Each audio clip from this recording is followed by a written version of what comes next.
Hey everyone, me Kevin here. Oh man, Crypto.com is now sending up red flags that just aren't great. You're going to want to listen to an email I got. You're going to want to hear about the drama that's going on with Crypto.com. I'll break it down simply for you. We had FTX's Sam Bankman-Fried, who was apparently interviewed by authorities in the Bahamas over the past 24 hours. Rumors had been circulating that he was arrested or under arrest, but that apparently has not come to fruition yet. It feels like across the entire crypto industry, we are seeing a mass bank run, which could collapse more businesses, which is very, very bad. Now, keep in mind, Kevin O'Leary has actually come out to apologize for his association with FTX. And one of the interesting things about the video that he used to apologize in is not that he was wearing these red flip-flops, but that he actually mentioned, look, the way you know that the crypto bubble hits bottom is when you have a very large player go bankrupt. When a very large player goes under and takes the assets with it, oftentimes it's a sign of how the financial system is really supposed to work, is you get excesses, you get bubbles, and then in order to actually hit a meaningful bottom, you have to have companies like this collapse. So I thought it was a very interesting look into the potential upshot. The question that I have is, well, how many more of these businesses have to go bankrupt? And that's where now eyes are on Crypto.com. Obviously, I've suggested that I expect that Binance probably needs to see Bitcoin go under 10,000 to really start being at risk. They could be at risk sooner. I imagine that they're preparing themselves, but I would be following the rule of not your keys, not your crypto. I would be getting out.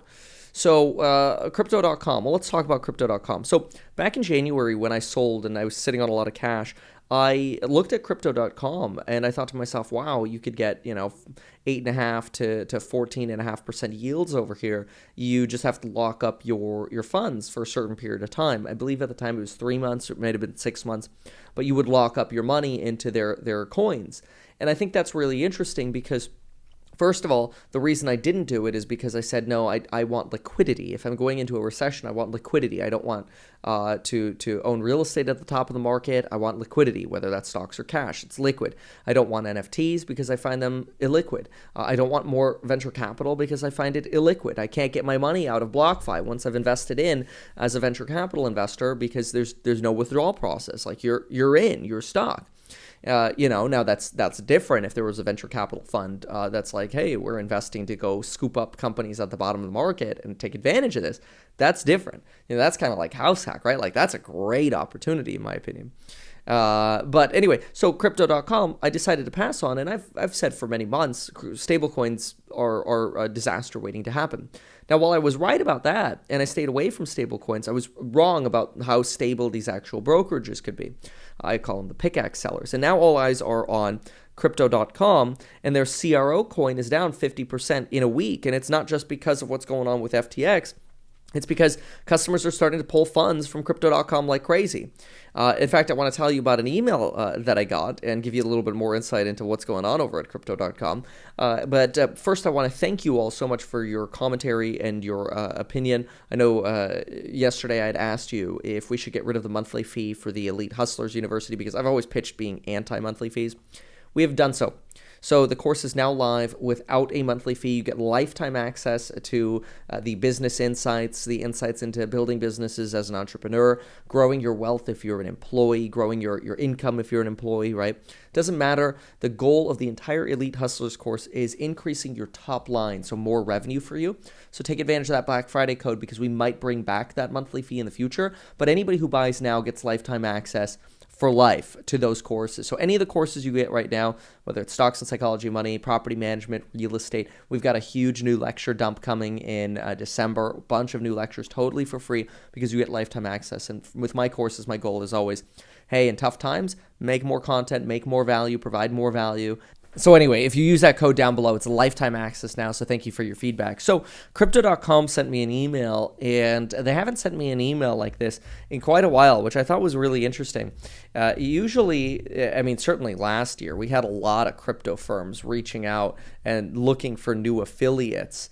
And I've said no over this past year, obviously with the exception of the old FTX relationship, which I actually had not had anything to do with them since probably about March. Not that that makes it any different. But so Crypto.com has not reached out to me for affiliate marketing since September of 2021. That's pretty remarkable. And all of a sudden, at the same time as this new $400 million drama is happening, which I'll tell you about in just a moment, I just got an email. So after 14 months, I've just gotten an email from the community manager at Crypto.com reaching out as I've come across your channel, like to explore a potential partnership. We're the world's fastest growing cryptocurrency platform, and we're looking for talented creators to join us on a mission to take crypto mainstream. Let me know your availability for an introductory call to learn more about our influencer partnerships and the affiliate program. Which is really interesting that you hear nothing for 14 months, and then all of a sudden at the same time as you have this $400 million drama on Twitter exploding about Crypto.com and the Crypto.com coin dropping 50%. All of a sudden, what happens? The affiliate push starts again, which kind of makes me think about the sort of Ponzi aspect of a lot of how this works, where if all of a sudden you're facing a lot of withdrawals, which the Wall Street Journal is citing, you're facing a lot of withdrawals. Remember, I've been saying, get out of FTX US for a week now, and a lot of folks were mad at me. They're like, what do you mean FTX.US is fine? And I'm like, common ownership to FTX International. If one freezes up, the other one's going to. Just wait. And sure enough, on Friday, they filed bankruptcy and nobody could get their money out anymore. Now some people are trying to buy NFTs in the Bahamas to try to get their money out through backdoor channels, which I think is kind of interesting. There's like a whole explosion happening in the NFT market in the Bahamas for people who can provide liquidity for others to get out. Really remarkable. But anyway, I think that's really weird, and to me it sends a signal that, oh yeah, they are actually looking for more people to deposit new money so they can sustain their withdrawals. They're probably looking at their books going, oh my gosh, we have this much in withdrawals, we only have 7 days left. Now, no guarantees is my opinion, they might be totally fine, but I'd be skeptical if I was on Crypto.com. The problem is you have those 3-month lockups if you're in those coins. So you're going to get a lot of people that are like, man, stop spreading FUD. Crypto.com is just fine. Sure, that's what people said about Voyager. That's what people said about BlockFi.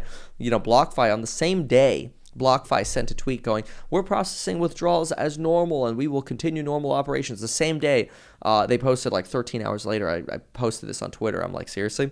They're like, now we have to pause all operations because FTX is going bankrupt and we don't know what to do.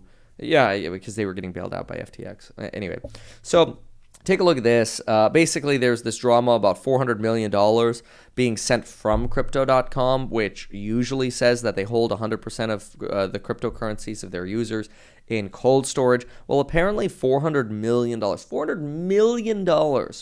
of Crypto.com customer deposits were accidentally sent not to a new cold storage address, as the CEO says, but were accidentally sent to a whitelisted external exchange address.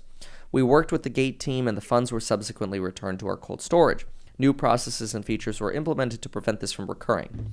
Yeah, that doesn't really give much confidence that at the same time, the crypto world is collapsing. FTX, Voyager, BlockFi, all bankrupt. Celsius, bankrupt, right? Binance concerns happening.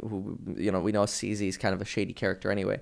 Everything is collapsing. Yet at the same time as that's happening, now all of a sudden you're saying, don't worry, everything's fine at Crypto.com. We just made an accidental $400 million transfer. Why you were transferring that money anyway, it blows my mind. It seems like such a large trend. Like, break it up. I don't know. It seems mind-blowing. And clearly the systems and procedures to prevent this from happening are so weak before. Why does it take something like this to actually have somebody double-check what's going on?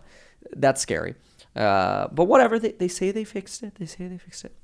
And not only do you have this happening, but then you combine this with the affiliate push. I don't know. To me, it's just it's a sign again. Not your keys, not your crypto. Get off. And unfortunately, by me saying this, it could potentially, and if other creators say it as well, which that's what happened with FTX US after I made my video last week. It was either Sunday or Monday, saying get off of FTX US. They're next. a bunch of other creators started saying, get off of FTX US, which is smart because, hey, if we could get the message out and people can get out, then they get out before it freezes up. But let's just say the first warning signs for Crypto.com are now sown. But again, I've also been making the warnings about Binance, so I think Binance will be more resilient. And I do think it's very interesting that Kevin O'Leary suggests that the bottom could be marked by these sort of bankruptcies. I think it's way too soon to call a bottom. But if you're wondering when I would invest in crypto again, it would probably be it'd be very tempting if crypto went under, Crypto.com went under, and then Binance went under, or we saw some stresses at Coinbase or Gemini or something. Not that I wish it, but if you started seeing some of these go, you're probably getting close, although you then wonder what the value is of coins when you start seeing these dominoes fall. It's scary times. Anyway, stay safe out there. Good luck. Thank you so much for watching. We'll see you in the next one. Bye.